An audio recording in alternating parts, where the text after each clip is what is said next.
اعوذ باللہ من الشیطان الرجیم، بسم اللہ الرحمن الرحیم۔ عبادت کا حکم۔ بچوں کو اللہ رب العالمین کی عبادت کا حکم دینا چاہیے اور ان کی عمر اور فہم کے مطابق انہیں نماز اور روزے کی تاکید کرتے رہنا چاہیے۔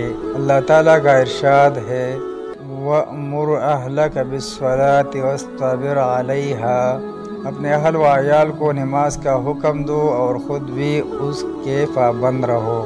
حضرت اسماعیل ذبیح اللہ علیہ السلام کی اللہ تعالیٰ نے خصوصیت سے اس لیے تعریف فرمائی ہے کہ وہ اپنے بال بچوں کو نماز اور زکوٰۃ کی تاکید کیا کرتے تھے۔ فرمان باری تعالیٰ ہے وَاذْكُرْ فِي الْكِتَابِ إِسْمَاعِيلَ إِنَّهُ كَانَ صَادِقَ الْوَعْدِ وَكَانَ رَسُولًا نَبِيًّا وَكَانَ يَأْمُرُ أَهْلَهُ بِالصَّلَاةِ وَالزَّكَاةِ وَكَانَ عِندَ رَبِّهِ مَرْضِيًّا۔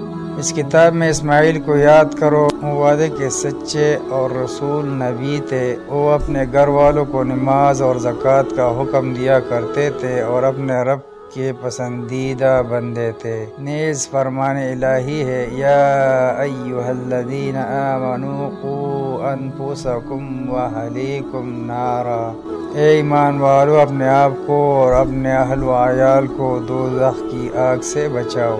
لقمان حکیم نے اپنے بیٹوں کو نصیحت کرتے ہوئے فرمایا اقم الصلاۃ وأمر بالمعروف وانہا عن المنکر واصبر علی ما اصابک ان ذلک من عزم الامور۔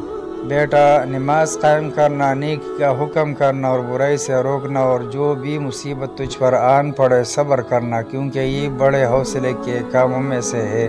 حضرت یعقوب علیہ السلام نے اپنی وفات کے وقت اپنے اولاد کو جمع کر کے انہیں یہ وصیت فرمائی تھی ما تعبدون من بعدی قالوا نعبد الہک والہ آبائک ابراہیم واسماعیل واسحاق الہا واحدا ونحن لہ مسلمون۔